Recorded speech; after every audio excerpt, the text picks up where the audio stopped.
take that to the bank. Not that we have to prove anything, but it happened just as Daniel saw it. Okay? What was prophesied was fulfilled literally through him. However, the prophecy looks beyond Antiochus to a future person. Okay? Here we get into some of the Antichrist, of whom Antiochus is only a foreshadowing. Okay? This coming one is said to stand against the Prince of Princes. This can be none other than the Lord Jesus Christ. Okay? When the Antichrist is raising himself to be like God and asking them to worship him. So Antiochus is compared to Antichrist? Yes, he's a foreshadowing. Got it. The character, what he does, Mm-hmm. the Antichrist is going to do the very same thing or similar thing. But again, we're very careful because some would say that it's already fulfilled and that's not going to happen in the future. And then you're reading the book of Revelation, it's like, well, what about this? And they're like, well that, and a lot of that comes from an allegorical interpretation rather than a literal one. Okay? Didn't the first church in Acts explain a lot of this as they went along? Yeah, I mean, But before. yeah, I mean, even as Paul's writing to the Thessalonian church, right, about the Antichrist and the desolation or the abomination of Daniel, right, a lot of those things, it's coming out of Daniel because Revelation is not even written yet, right? So it's Christ has explained that, he's showing them that, but they also call it a mystery in some aspects. Okay, so foreshadowing the Antichrist. Thus, the prophecy must go beyond Antiochus and look forward to the coming of the one whose ministry will parallel that of Antiochus. And then he goes to regroup that. I know that's a lot. You can take that home and maybe work through that again. I have the first book of Maccabees open here, and I won't read a whole lot to you.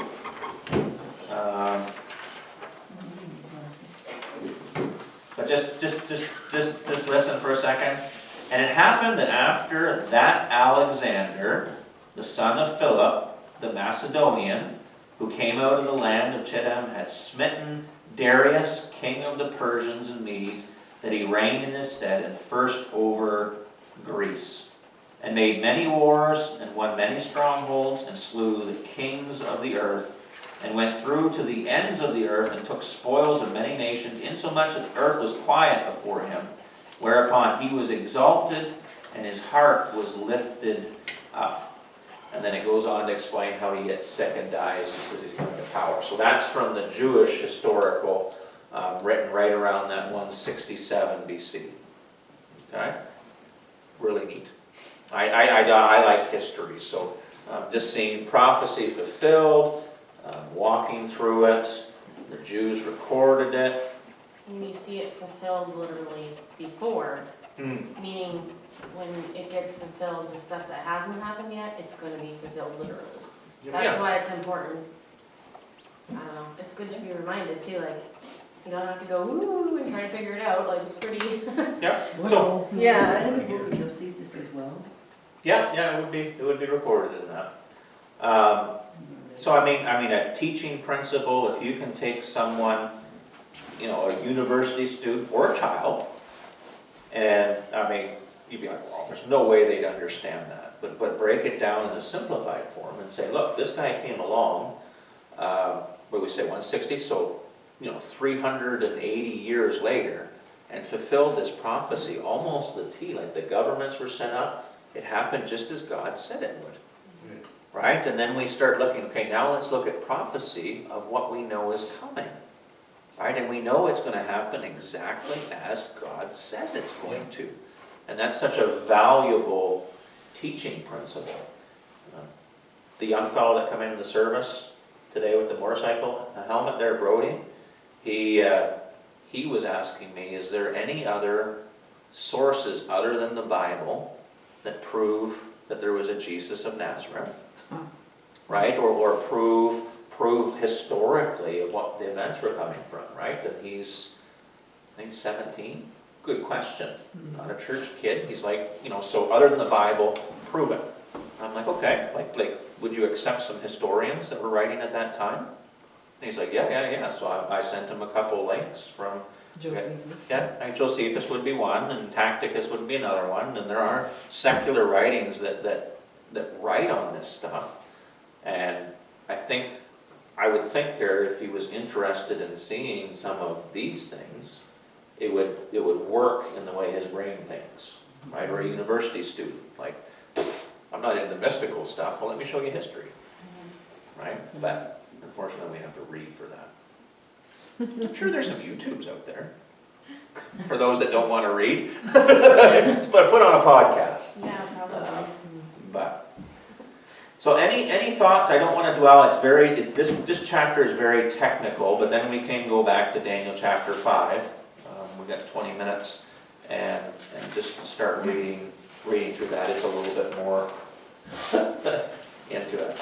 I love this, but I still need somebody to explain. Yeah, because the Yeah. way Daniel was. Oh, crying, yeah, that- I read actually go back to chapter 5 now, because we went from 4 to. It's a very I enjoy that Bible knowledge commentary. It takes, And then the third. you could write volumes on it or sit there for many lessons, but it puts it all on the When page. Belshazzar gets taken up. But you really have to pay So attention. they're not the chapter's not chronologically in order. The way misinterpreted, Yeah, for whatever verse reason. 22, the road was hard, Yeah. and the 4 that stood up in its place, and we said, oh, that's talking about an older voice or a poplar. Poplar tree, yeah. Yeah,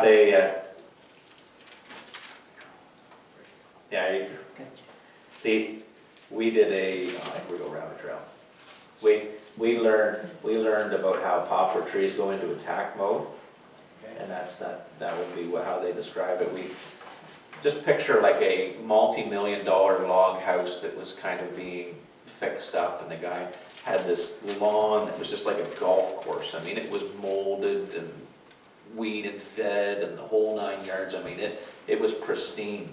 And when he looked out in the back, he had a swamp in the very back, and then some hardwoods and some poplars, and he didn't like the color yellow, right? That he wanted to see the maples and the reds, and that's what, so he hired us to come in and cut these 60-foot poplars. I mean, they were, and so, I mean, we went at it for about a week, and we had a dozer there, and we just kept pushing like a corduroy road out in the swamp, and cleaned, burnt everything, done, looked after. Probably about 2 weeks later, the guy calls the guy I was working for, and he's losing it, like he's almost crying. He's like, what is going on? And we go out, and there's like 1 million poplar trees all through his pristine lawn.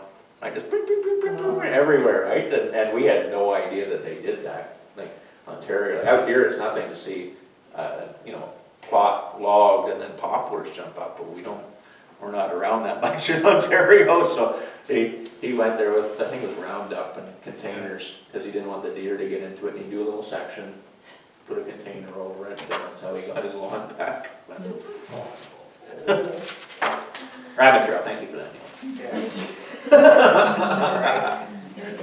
In chapter 8, there we were reading it, but it actually goes back to chapter 7, where it explains on the little horn and all that stuff. Yep. I do have a couple good diagrams, if you're interested in pursuing that, but I mean, I think we've got the gist of it, right? Daniel's in Babylon, Persia and the Medes are going to come and take that empire from Nebuchadnezzar, and then in's going to come crazy Alexander the Great, the goat, right? And he's going to take that from them, and then he's going to die after a very brief reign. And then the four they're going to break up, and there's a number of significant things there. Even right down to the Egyptian Ptolemies and the Seleucids in Syria, they're still fighting in Jesus' time. There's a war even that takes place as Paul, just after Paul meets Christ on the road to Damascus. Okay, well let's see if we can't see how far we get in chapter 5. A little bit less technical, but who's moving these world empires? When we say God, I mean God has a design, but, He doesn't decree everything. The Bible very clearly teaches that. But as Daniel is getting these visions of prophecy, it's going to happen. Right? Daniel doesn't necessarily know the date or the time, but he knows that this is going to happen, which means Israel knows this is going to happen. Right? And if they're listening to their elders and if they're listening to Scripture, they know these things are going to happen. So let's begin in verse 1. And did we all catch that too? Maybe for some of our guests. We read Daniel 1 to chapter 4, and then we jumped to Daniel chapter 7. Okay, chronologically. And just look at the beginning of chapter 7.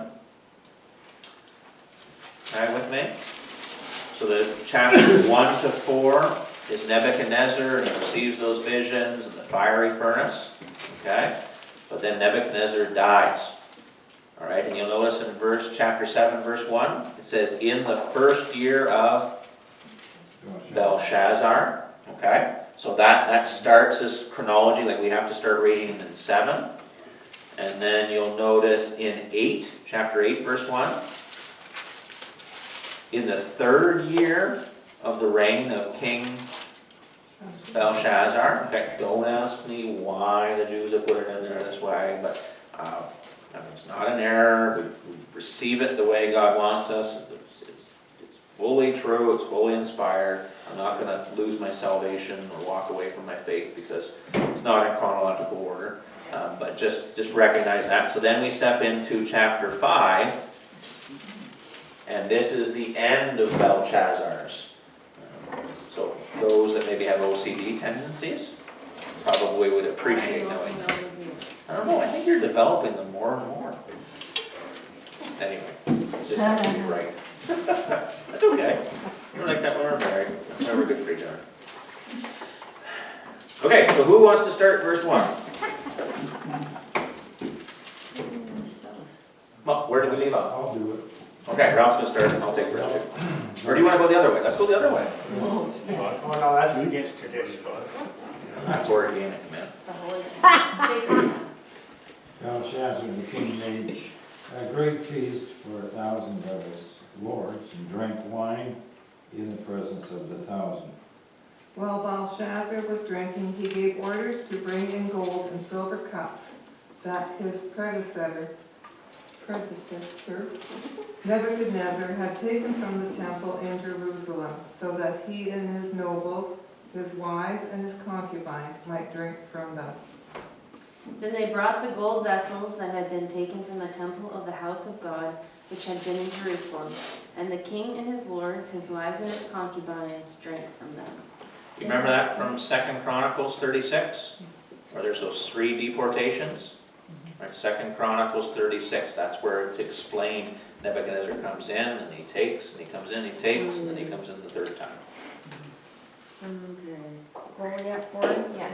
They drank wine and praised the gods of gold and silver, bronze, iron, wood, and stone. In the same hour, the fingers of a man appeared and wrote opposite the lampstand on the plaster of the walls of the king's palace. And the king saw the part of the hand that wrote. Then the king's countenance was changed, and his thoughts troubled him, so that the joints of his loins were loosened, and his knees smote one against another. I guess. Go ahead. The king called loudly to bring in the enchanters, the Chaldeans, and the astrologers. The king declared to the wise men of Babylon, whoever reads this writing and shows me its interpretation shall be clothed with purple and have a chain of gold around his neck, and shall be the third ruler in the kingdom. And all the king's wise men came, but they could not read the writing or make known to the king its interpretation. Then King Belshazzar was greatly troubled, his countenance was changed, and his lords were astonished.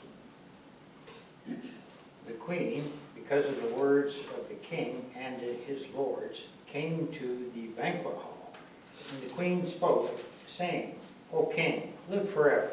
Do not let your thoughts trouble you, nor let your countenance change. There is a man in your kingdom in whom is the spirit of the holy God.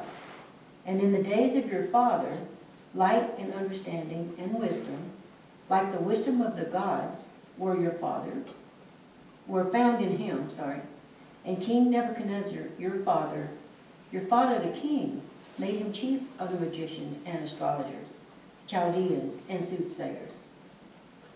Because an excellent spirit, knowledge and understanding to interpret dreams, explain riddles, and solve problems were found in this Daniel, whom the king named Belshazzar. Now let Daniel be called, and he will show the interpretation. How old do you think Daniel is by this point? 80 years. 80? It's what I have written on the sideline. Yeah, I didn't have time to do the math. How many years did Jeremiah say that they would be in captivity? Wasn't it 70? 70 years, that's right. Yeah, so if we're a couple years out of King Darius sending them back, Got here 9 down in my notes, 90 years of age. okay, yeah, He yeah. was approaching 90 years of age. Okay, so even just being able to do that math right through there, so, I mean, that was back before all this healthcare and knee replacements and all that different stuff, right? So picture Daniel, I mean, God did gift with the older age back then for the faithful and obedient ones. I try not to say the word old, Mark. I try to use older. That's a little bit more respectful. But so almost 90, okay? So this queen would be Nebuchadnezzar's wife? No, Or he's is dead, Belshazzar's Belshazzar's wife, I believe. Now, I don't want to say for certain that Belshazzar is Nebuchadnezzar's son. Okay, because it Because there says might in be my one. Bible, it says which his father Nebuchadnezzar had taken. In verse 2. Says father too. Okay. Yeah. Says it twice.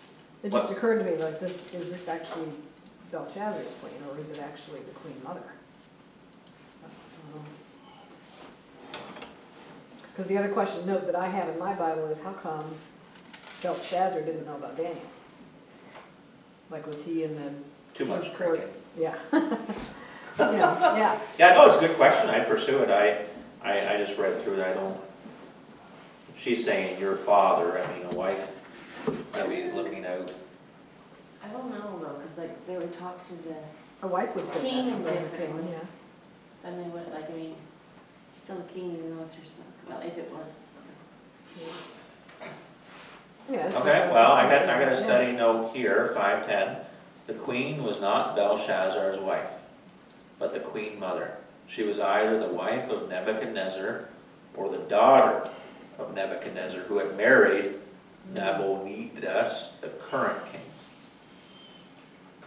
Very interesting.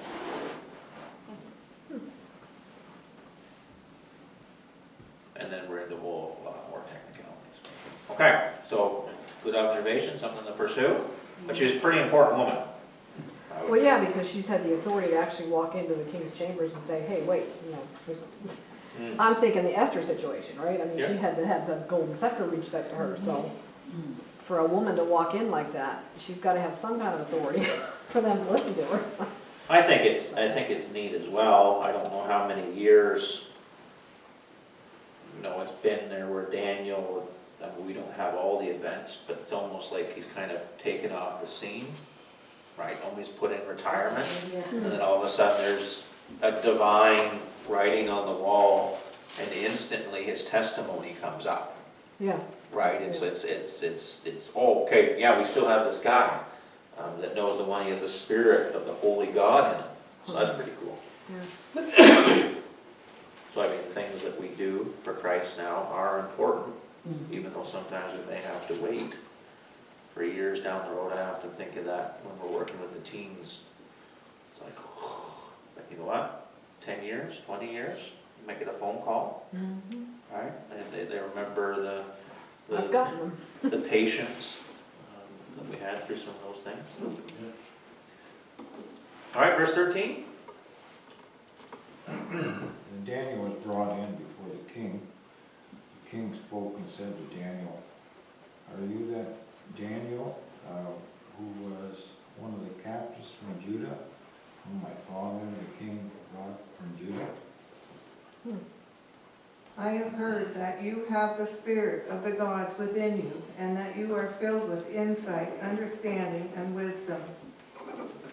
Now the wise men, the astrologers, have been brought in before me, that they should read this writing and make known to me its interpretation, but they could not give the interpretation of the thing.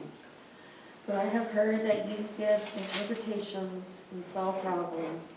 Now if you can read the writing and make known to me its interpretation, you shall be clothed with purple and have a chain of gold around your neck, and shall be the third ruler in the kingdom. Then Daniel answered and said before the king, "Let your gifts be for yourself, and give your rewards to another. Yet I will read the writing to the king, and make known to him the interpretation." O thou king, the most high, God gave Nebuchadnezzar, thy father, a kingdom and the majesty and the glory and honor.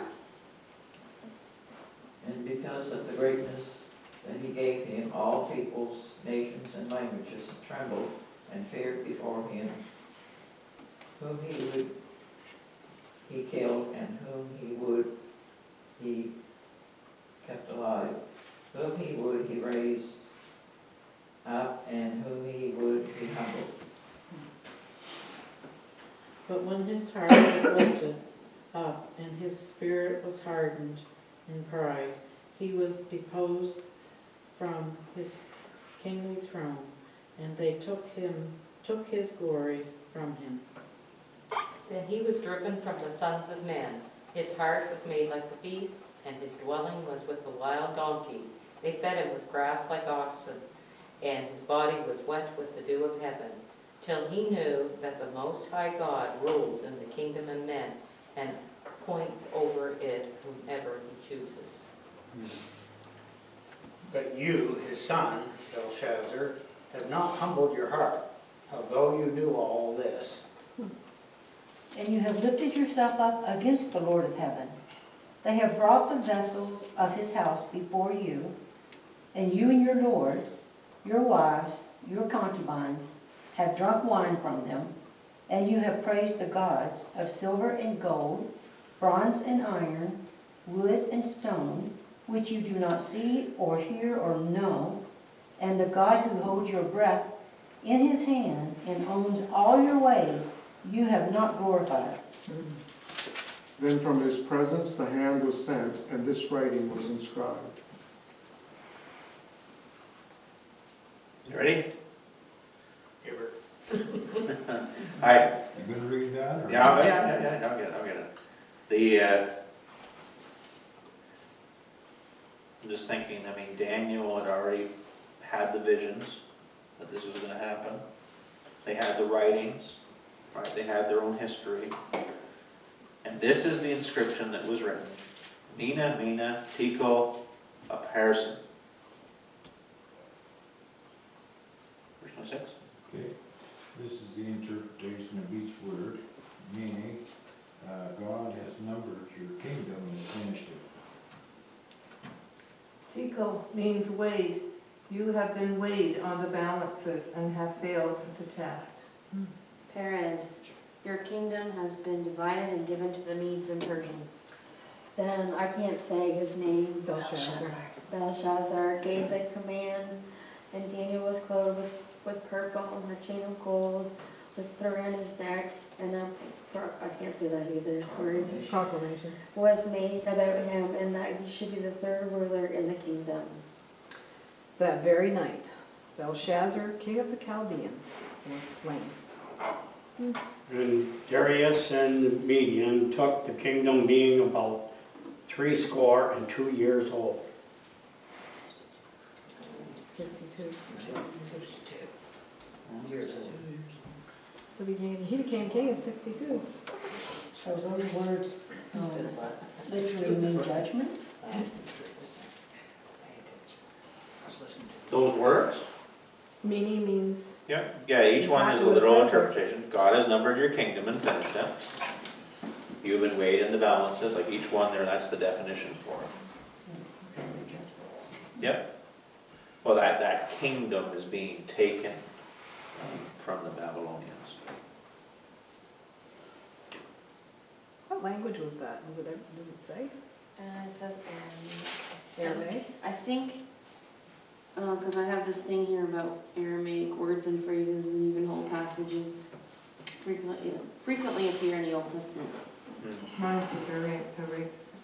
Aramaic? Okay. Which would be the world trade language, universal there at that time, I believe, as it goes through. You say Aramaic? Yes. Yeah. So what's the last word there? Did I miss that, or arrows and? No, because we changed it there. So, Upharsin is the plural of Perez. That's, so that's the same word, it's just one, like, one's plural. That's the side there.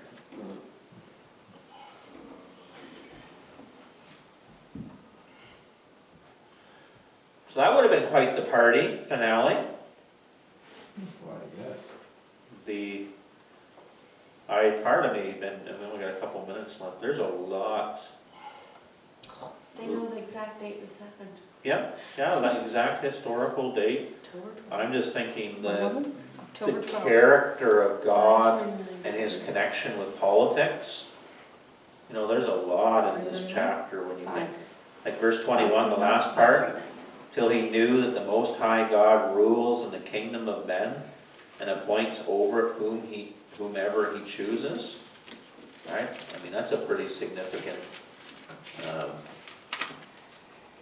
for our world leaders that are choosing to reject God, reject his commands, reject his word, right? There's a serious warning there. And we know God operates in his time, but there's a serious reckoning that they should be. Or even the last part of 23, where it says, and you have praised the gods of silver and gold, bronze and iron, wood and stone, which do not see, hear, or know, and the God who holds your breath in his hand and owns all your ways, you have not glorified. Would we say the Babylonians were believers in God? I wouldn't say that. I mean, I'd say that doesn't matter whether you're a believer or not. God still owns the breath that you're breathing. He owns your life, right? That's a significant thing too as well here. He's being told though, and he saw what happened to Nebuchadnezzar's grandfather, and he still did not believe. Yeah. Yeah, I mean, you had Nebuchadnezzar's, great epiphany as to the Most High God as he's coming back, right? Yeah. We had that discussion. Did he believe? Did he not? But So what was the date of that? I'm kind of doing that. Okay, so how many years passed from the time that Nebuchadnezzar was done until Belshazzar came in? it's a good homework assignment. Yeah. BibleHub.com Old Testament timeline.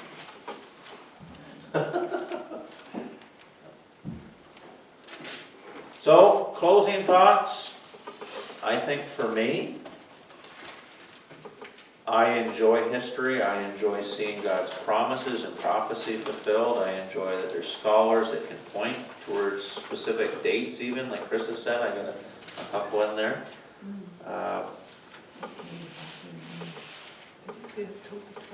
But I'm also going to say, it kind of gives me a burden to read and study a little bit more, right? Just to understand how God's program, develops from Daniel, and then see it work through the time of Jesus, and then understand what's coming next. I think I could probably speak, David Jeremiah, that's his burning passion, seeing that played out, because it strengthens our faith, right? It's not something that we can easily walk away from. For brilliant minds, or I was thinking about some of the students that were at MVI for college for a day. They've already done university. They've already, logical and and they've already, entertained there, it has to line up, right? Prophecy can do that, right? It doesn't need to be mystical. We can study through it and show them through that.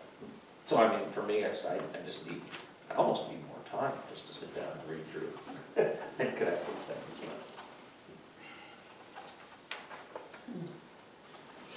For me, I enjoy learning it, I really do. But the scary part to me is the more you know, the more you're accountable for. Yeah. I think I'd rather be dumb some days. You'd rather be done some days, yeah. I tell some of my students when they're asking questions that way too, I'm like, do you really want to know that? You're going to be held accountable for it, right? When you You're also going to be held accountable for holding yourself back, so you're not accountable for your knowledge. True. I just say, I don't care who she thinks she's talking to. I just know I don't understand as much as they do. And I don't see these big, bad, nasty governments as much when God decides to remove them, or move them, or deal with them. It's not a big deal for him, right? It's all part of it. But in the meantime, they do an awful lot of destruction. Yeah.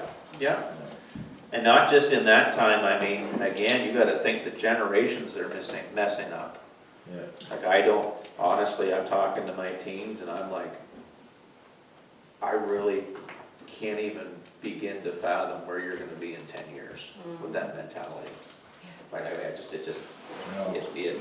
I can't even begin to. We're not even thinking about 10 years from now. No, I know that, I wasn't thinking that 10 years down the road, but I'm just their mentality and where they are developed and yeah. And we could blame a lot of that on our government and education system. But at the same time, we need to be doing our part. And Daniel did his part. Right? So, next week, chapter 6.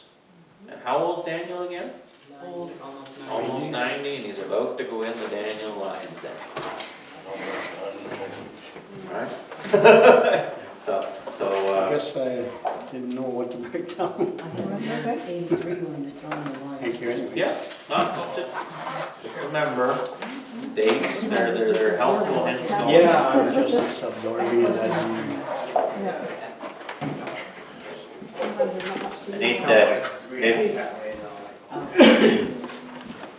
That's another lesson in never to end. Yeah, and for doubters, we just covered 2 chapters in one night. You know that Moses didn't do anything cool until he was 80? That's when he finally led them out of Egypt. He was 80. Yeah, 10 years to go. You're Now, I'm thinking I don't even live. Wow.